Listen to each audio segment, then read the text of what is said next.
Benvenuti, bienvenue, croeso, and welcome. Hi, I'm Juliet. Join me on a journey through my language learning process in real time and learn my thoughts on different aspects of language learning with the ALLT podcast, which stands for A Language Learning Tale. Today I'm talking about I'll have one language to go, please. Or, what is language acquisition, and why is it good for learning foreign languages? Language acquisition is a term bandied around by many language learners when talking about learning a foreign language. But where does this term come from, and what does it mean, specifically for learning foreign languages? Well, in general, acquisition means to obtain something, like buying it in a shop. But acquisition in the language context simply means learning a skill. So, you acquire the skill of being able to speak another language, which sounds simple, right?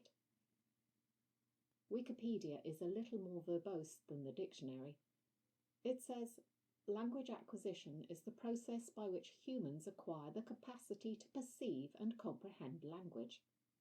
In other words, gain the ability to be aware of language and to understand it, as well as to produce and use words and sentences to communicate. So, before we go any further, be aware that there are different theories on acquisition, and as with all science, things change. This is a very brief overview as to how I see language acquisition. The term language acquisition comes from the study of how children learn languages, from their first words to fluency. Of course, we all know that children don't actually study the language to get those first words. That comes a lot later in the process. At least, they don't study in a way we would consider studying. Babies and young children listen a lot and take in what's around them for a long time, and at some magical point they decide they're going to give this talking thing a go for themselves. They might not even be sure what they're trying to say, or know that this is speaking. It's simply a sound they recognise, because it's been repeated in front of them many times, and they are now able to imitate it. So, language acquisition is imitating. Well, in part, I'd say that's accurate, but that's not really the most important part as far as we're concerned, because only imitating won't get us very far. The point is, or the idea is, that at this age, children's brains are very much more what they call plastic, which means they're able to adapt and rewire themselves more easily, although not everyone agrees on this. So this listening and repeating and gradually making sense of what they're saying is considered by some to be much easier for young children to achieve than adults, because they can keep rewriting all those connections until they get it right. And the older you get, the more difficult this becomes. Okay, this isn't a very scientific explanation, because I'm about as far from being a scientist as you could be. But hopefully you get the idea. Another thing that happens is that in this very specific language learning situation, children learn to make specific sounds, the ones that are used in their language, and they have little to no exposure to the sounds of another language. So they don't acquire the ability to reproduce the unique sounds of other languages. You know, all those awkward combinations of vowels and the like that you can't quite get the hang of. What all this means is that your first language is a lot easier to learn than any subsequent ones, unless you're introduced to more than one language at a very young age, in which case you'll probably be able to learn them all more easily. Through the years, children keep on practicing and finding out what does and doesn't get them understood, and eventually, lo and behold, they can speak their native language. So what does language acquisition mean for an adult trying to learn a different language? Well, those that agree with this theory believe it means it's a lot more difficult, and we don't have those other language sounds in our vocabulary toolbox. It doesn't mean, however, it's impossible.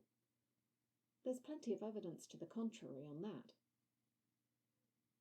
Do some people have a natural genetic advantage on the reproduction of sounds in another language, like rolling your R's? Some believe so. I have never had too much of an issue with sounds so far. I just have to learn them. But I know a lot of people do. But let's get back to acquisition. Acquisition as an adult is not going to work in the same way, whatever you believe. We don't have years to just sit there and play and listen to adults speaking. We have lives to live, and they'd probably think it a little weird. We have to be more efficient about it, more strategic, or we'll never learn anything. The traditional way to acquire a language, of course, is to sit in a classroom with a teacher and a grammar book, make lists of vocabulary, and learn everything off by heart. But that's not what many people are talking about when referring to language acquisition. They're talking about a more refined version of what a child does. In practice, what does this mean? Well, for a start, it means listening a lot to things in the target language, even when you're at a stage that you don't understand them, such as films and TV and radio, so that you get used to the structures and those awkward pronunciations, just like a young child would. You'll also become more familiar with intonation by doing this, and the unearthly speed at which they talk. It always seems faster in a foreign language, although that's not necessarily true. Obviously, we can't do this all day, but because we're older and wiser, we can probably do it more efficiently with specific listening sessions. We also need some method of learning the meanings of these sounds or words, which is probably where an app will come in. Once we have enough of those words, we can start reading and writing, and likely some way down the road, speaking. All these things will eventually combine to help us acquire the language. Of course, speaking is one area where young kids have an advantage. They'll say the wrong thing all the time and not care about it, whereas as adults we tend to find this awkward and embarrassing. We want to be correct all the time, but that's virtually impossible in a second, third, or 20th language. No telling us that, though, is there? It's still painful. Of course, the thing we all need to learn a language is motivation. Young kids are motivated by the fact that they want to join in with all the babbling going on around them. When we're older, that motivation has to come from a desire to understand those who aren't like us, and, let's be honest, a lot of people don't have that desire. So, I guess we language learners are special in that respect. So, will it take us more time or less time than a child to learn a language? Well, remember, kids take many years of less focused learning. So, if we engage in focused learning, with all the skills we've acquired over the years, we might be able to do it in the same length of time. But expecting to reach the same level as a native speaker, that's another thing entirely. Unless you're living in the country and only speaking in that language, you probably shouldn't even have that as a goal. That's all for today's episode. Don't forget to join me again next time for more language learning tips, tricks and tales. And in the meantime, check out the A Language Learning Tale YouTube channel for additional non-podcast content. Ciao, salut, wheel, and bye for now.